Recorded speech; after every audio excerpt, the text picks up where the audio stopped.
بسم اللہ الرحمن الرحیم۔ السلام علیکم۔ میں فرزانہ خان آپ کے ساتھ سوشیالوجی ADP 2 کے نئے لیکچر کے ساتھ۔ ہم نے اس سے پہلے لیکچر میں ایمائل ڈرخائم کے متعلق پڑھا کہ ان کے حالات زندگی، اس کے بعد ہم نے ایمائل ڈرخائم کے جو ہیں وہ نظریات کے بارے میں ہم نے پڑھا کہ ایمائل ڈرخائم نے کون کون سے نظریات جو ہے وہ ہمیں دیے ہیں۔ آج ہم نے پڑھنا ہے کہ جو ہم نے معاشرتی حقائق کے بارے میں بات کی تھی اور اس کے ساتھ ہم نے معاشرتی حقائق کی اقسام کی بات کی تھی، لیکن اس لیکچر میں ہم صرف جو ہے وہ معاشرتی حقائق اور سوشل جو آپ کا پریشر ہے وہ مختلف سوسائٹیز اور اس کے حساب سے جو پریشر بنتا ہے، جو معاشرتی حقائق کا نظریہ ہے، اس کو ہم نے شروع کیا تھا۔ آج کے لیکچر میں ہم نے اسی کو کنٹینیو کرنا ہے کہ معاشرتی حقائق کی اقسام کیا ہیں، اور ایمائل ڈرخائم جو ہے جو معاشرتی حقائق کہتا ہے کہ معاشرتی واقعات کی جڑ گروہ کے عقائد اور افعال ہیں، سوچنے اور کام کرنے کے ایسے انداز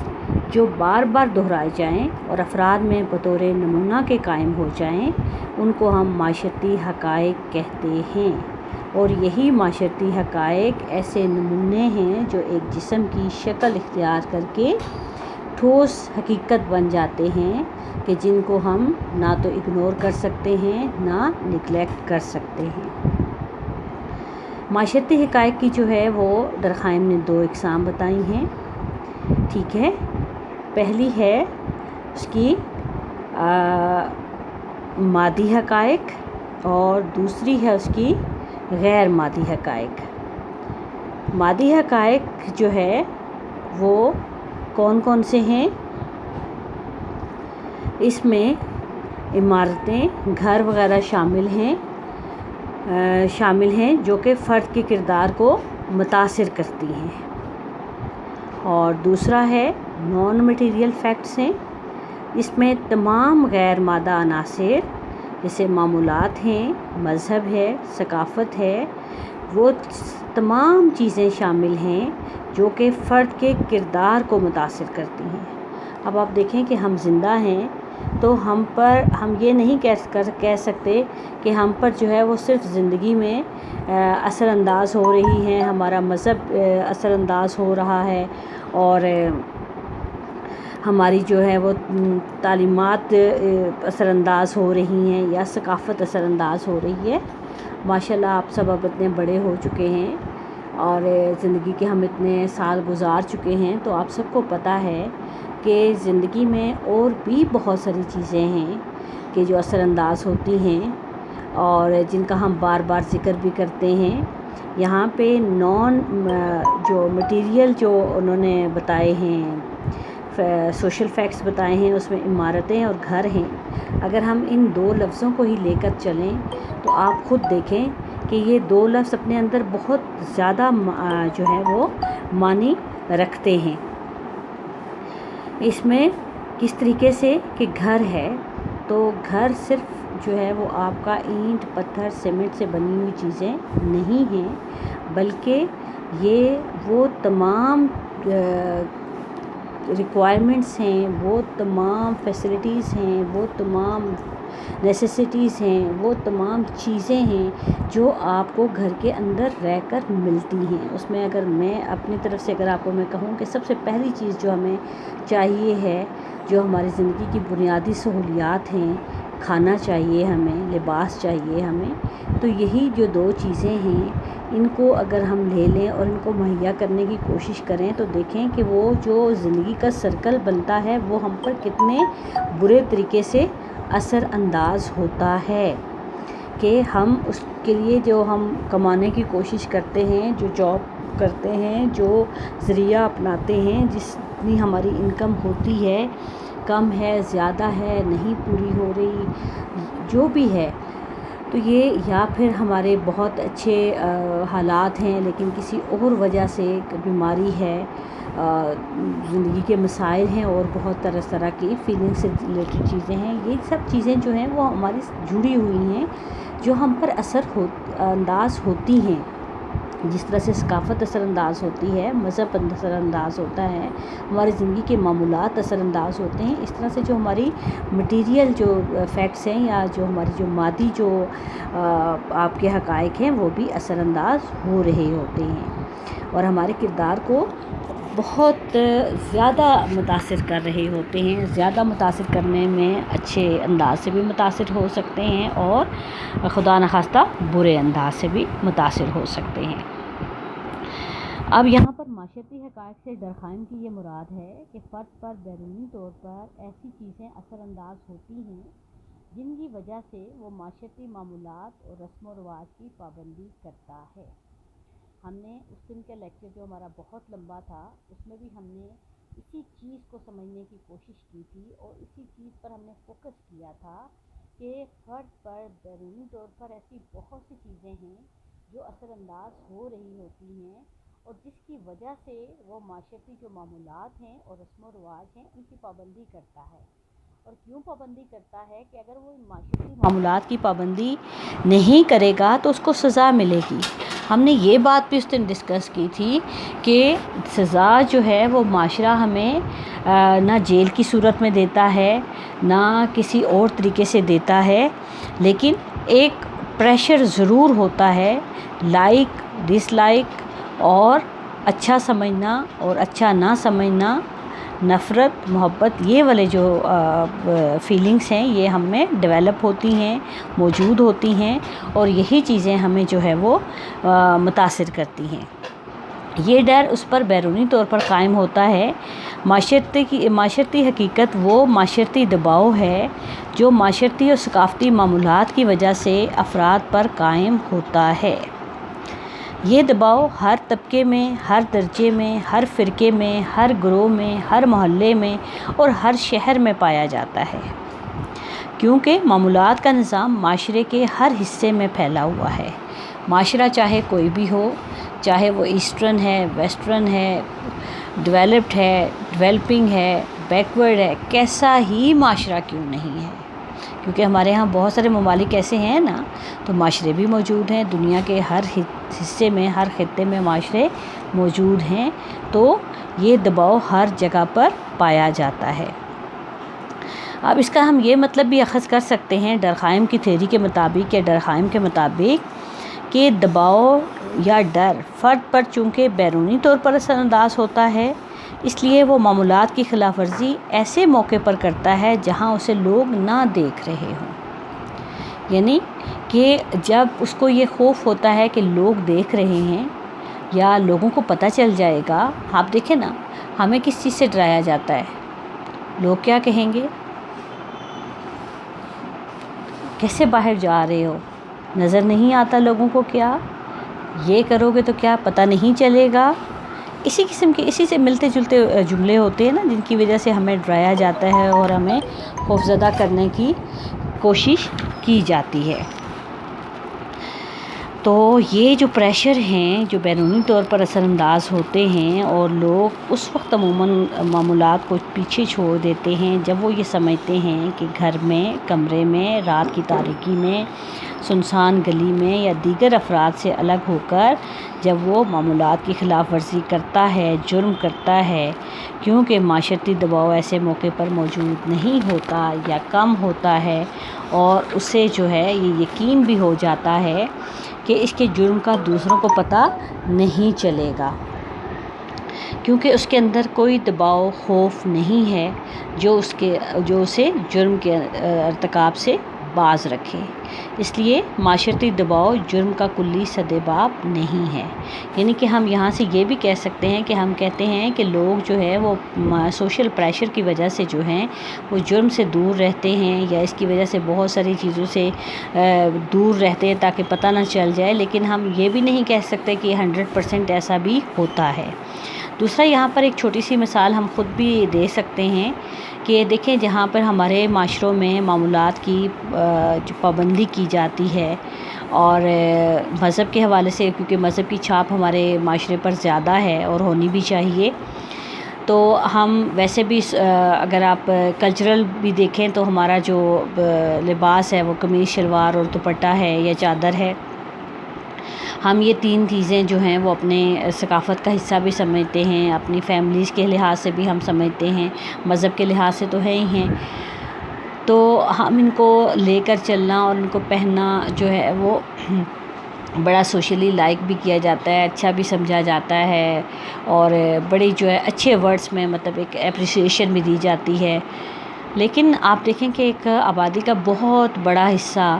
کہ جب وہ کسی دوسرے معاشرے میں جاتا ہے اور وہاں پر وہ سیٹلڈ ہوتا ہے یا وزٹ کے لیے جاتا ہے،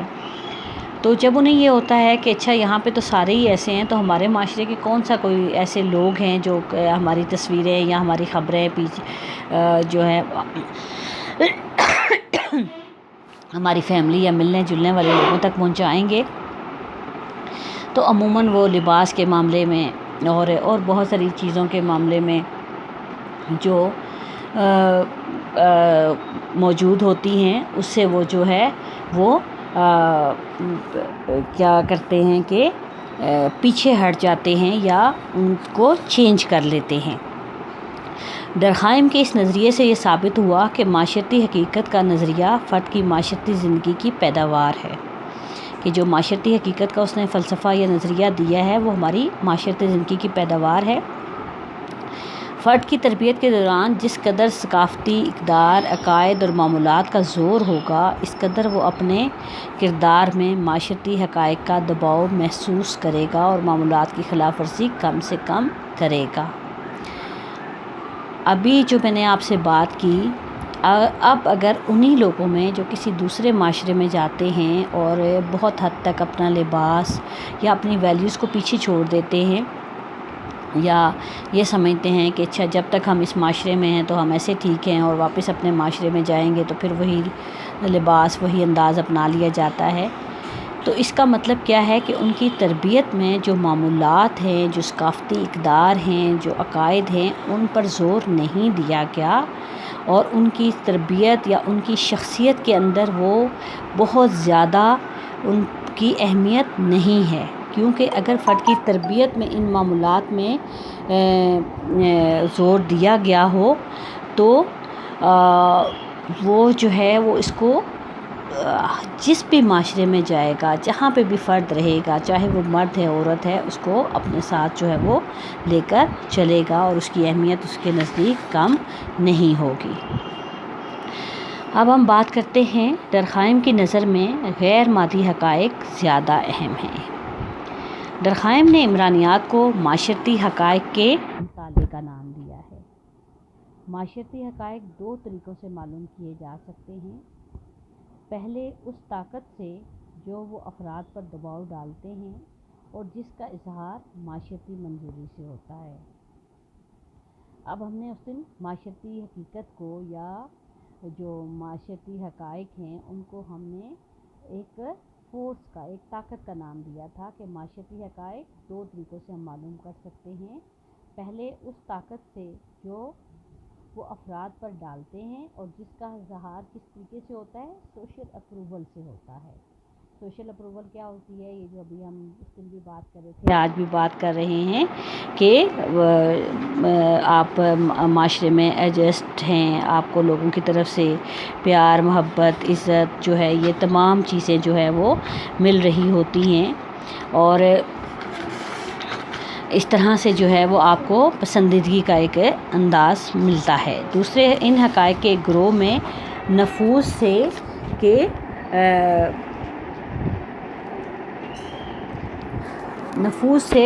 درخائم نے تقلید کو انفرادی عمل قرار دیا ہے،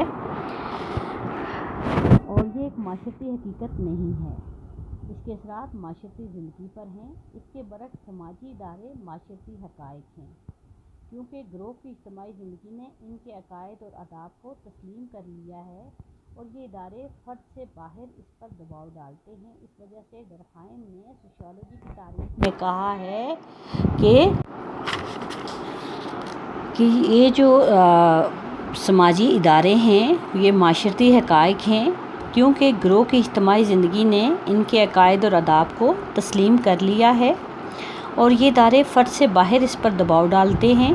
اس وجہ سے ڈرکھائم نے سوشیولوجی کی تعریف میں کہا ہے کہ یہ اداروں کی سائنس ہے،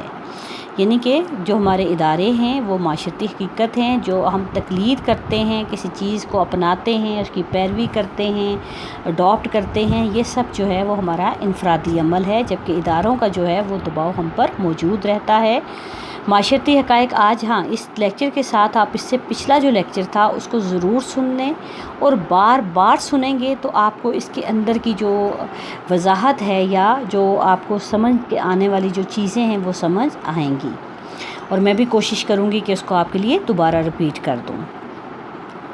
معاشرتی حقائق انفرادی خواہشات کی پیداوار نہیں ہیں، اس لیے نفسیاتی تحقیق کے تحت نہیں آتے۔ یہ فرد سے باہر ہیں اور اس کے کردار کو متاثر کرتے ہیں، بدلتے ہیں، اس کی رہنمائی کرتے ہیں۔ اس طرح انفرادی حقائق اور معاشرتی حقائق ایک دوسرے سے وابستہ ہیں، لیکن ایک دوسرے میں غلط ملت نہیں ہو جاتے۔ انفرادی اور معاشرتی حقائق دونوں ایک دوسرے کے متوازی ہوتے ہیں، یعنی کہ جو انفرادی ہمارے حقائق ہیں وہ اپنی جگہ اہمیت رکھتے ہیں اور وہ متاثر بھی ہوتے ہیں، بدلتے بھی ہیں۔ جو معاشرتی حقائق اس سے متاثر ہوتے ہیں، اور معاشرتی حقائق جس طرح ہماری رہنمائی کرتے ہیں اسی طرح سے ہماری سوچ میں تبدیلی آتی ہے، ہماری زندگی میں، معاشرے میں۔ لیکن یہ انفرادی اور معاشرتی حقائق جو ہیں یہ ساتھ ساتھ چلتے رہتے ہیں۔ اب جو معاشرتی حقائق ہیں یہ ہماری انفرادی جو خواہش ہیں اس کے مطابق نہیں پیدا ہوتے، اس لیے یہ کسی نفسیاتی تحقیق کے تحت بھی نہیں آتے، ٹھیک ہے۔ تو یہ تھا معاشرتی حقائق کا نظریہ، جو اس سے پچھلے لیکچر میں بہت ڈیٹیل سے آپ کو جو ہے وہ میں نے سمجھانے کی کوشش کی، اور آج ہم نے اس کی اقسام کی تھی۔ اس کو بھی میں نے بہت کوشش کی کہ آپ کو بہت اچھے طریقے سے سمجھ آ جائے، لیکن پھر وہی بات کہ جب تک آپ اس کو ساتھ ساتھ نہیں پڑھیں گے، بہت ڈیٹیل سے نہیں پڑھیں گے، اچھے طریقے سے نہیں پڑھیں گے، آپ کو سمجھ نہیں آئے گا۔ اب اگلا ہے سماجی استحکام کا نظریہ۔ ڈرکھائم کہتا ہے کہ تقسیم کار کی بنا پر معاشرے میں معاشرتی واقعات رونما ہوتے ہیں۔ قدیم اور ترقی یافتہ معاشروں کا مقابلہ کرتے وقت وہ قدیم معاشرے کو میکینیکل اور ترقی یافتہ معاشرے کو عضوی آرگینک کہتا ہے۔ وہ کہتا ہے کہ ڈویژن آف لیبر ہم نے کی تھی نا، آپ ایک دو لیکچرز جو پچھلے ہیں ان کو نکال کے دیکھیں، اس میں معاشرتی واقعات رونما ہوتے ہیں،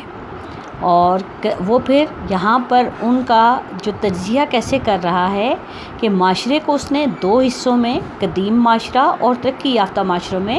جو ہے وہ ڈیوائیڈ کر دیا۔ اب اس نے جو قدیم معاشرہ ہے اس کو میکینیکل کہا ہے، اور جو آپ کا ترقی یافتہ معاشرہ ہے اس کو عضوی یا آرگینک کہا ہے۔ میکانی استحکام اس طرح معاشرے میں پایا جاتا ہے جس کے افراد میں یکسانیت پائی جاتی ہو۔ عضوی استحکام ایسے معاشروں میں پایا جاتا ہے جس کے افراد میں سماجی اور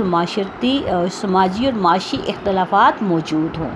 یعنی کہ اس نے عضوی آرگینک معاشرہ کس کو کہا ہے؟ ترقی یافتہ معاشرے کو کہا ہے۔ تو ترقی یافتہ معاشرہ آپ شروع کے سوشیولوجی کے لیکچرز کو ذہن میں لائیں، سنیں، تو اس میں ہم نے جو شہری زندگی ہے، جو اربن جو آپ کے ایریاز ہیں، جس میں ٹیکنالوجی ہے، سائنس کی ترقی ہے، ہر لحاظ سے وہ ڈیولپڈ ہیں، اور وہاں پر رہنے والے کیونکہ پورے ملک سے مختلف علاقوں سے آنے والے ہیں، اور وہ اسی خواہش اور اسی وجہ سے آتے ہیں کہ وہ یہاں پر آ کر اپنے معیار زندگی کو بہتر بنا سکیں، چینج کر سکیں، اور بہتر سے بہتر جو ہے وہ سہولیات کو اپنا سکیں۔ تو اس وجہ سے وہ اپنے دیہی علاقوں کو، اپنے قصبوں کو، اپنے جو آباء و اجداد کی جو زمینیں ہیں ان کو چھوڑتے ہیں اور نیا سیٹ اپ اختیار کرتے ہیں۔ تو جب وہ مختلف علاقوں، مختلف سوچ، مختلف آب و ہوا، مختلف خطوں کے لوگ ہوں گے تو لازمی بات ہے ان میں سماجی لحاظ سے بھی فرق ہوگا، اور ان میں معاشی اختلافات بھی ہوں گے کہ جس طرح کی ان کو جابس ملیں، جس طرح کے انہوں نے جو ہے وہ آ کر اپنا سیٹ اپ اپنایا، جس طرح کی انہوں نے ان کا پہلے بیک گراؤنڈ تھا، جتنی ان کے پاس جو پیسہ تھا اسی کے مطابق جو ہے انہوں نے اپنی زندگی کو آگے بڑھایا۔ تو سماجی لحاظ سے بھی اور معاشی لحاظ سے بھی اس میں اختلافات موجود ہوں گے۔ اب ہم سماجی استحکام کے نظریے کو نیکسٹ جو لیکچر میں ہم دوبارہ سے کنٹینیو کریں گے. اس کو آگے ہم پڑھیں گے کہ میکینیکل سوسائٹی کیا ہے، آرگینک کیا ہے، پھر آگے ہم اس کی ڈیٹیل کریں گے. اور اسی لیے میں آپ کو اس کو مزید آگے نہیں پڑھا رہی کہ آپ جو معاشرتی حقائق کا جو نظریہ ہے اس کو بہت اچھے طریقے سے کریں. اس کو آپ کو نہیں اگر سمجھ آتا بار بار رپیٹ کریں، ٹھیک ہے. اس کو نکال کے بک سے انڈر لائن کر کے کرنے کی کوشش کریں. پہلے یہ سمجھنے کی کوشش کریں کہ معاشرتی حقائق ہے کیا، پھر اس کو آسان طریقے سے آگے سمجھنے کی کوشش کریں. جتنی دفعہ آپ اس کو سنتے جائیں گے، اس کو سمجھنے کی کوشش کریں گے، وہ آپ کو بہت اچھے طریقے سے سمجھ آ جائے گا. پھر جو باقی اس کے نظریات ہیں، لازمی بات ہے کہ جو تھیریز کسی ایک مفکر کی ہوتی ہیں وہ ایک دوسرے سے تقریباً جو ہے ان میں کوئی نہ کوئی لنک موجود ہوتا ہے، تو آپ کو باقی چیزیں سمجھ نہیں آئیں گی. پھر آپ کو یہ بھی پتہ ہے کہ آپ کے جو آپ کا پیپر تو نہیں ہوا لیکن باقی پیپرز تو ہو رہے ہیں کالج میں، تو ہو سکتا ہے کہ عید کے فوراً بعد آپ کا بھی پیپر ہو جائے. تو اس لیے اپنی پوری جو تیاری رکھیے گا کہ آپ اپنے پیپرز میں اپیئر ہو سکیں اور اچھے مارکس لے سکیں. اسی کے ساتھ آج کا ہمارا لیکچر ختم ہوتا ہے. مجھے اجازت دیجیے. تھینک یو سو مچ اتنا ٹائم دینے کا. اپنا اور اپنے گھر والوں کا خیال رکھیے اور محفوظ رہیے، اور اچھی جو ہے وہ پیپرز کی تیاری کریں اور اچھے سے پیپرز دیں. اللہ حافظ. Thank you so much.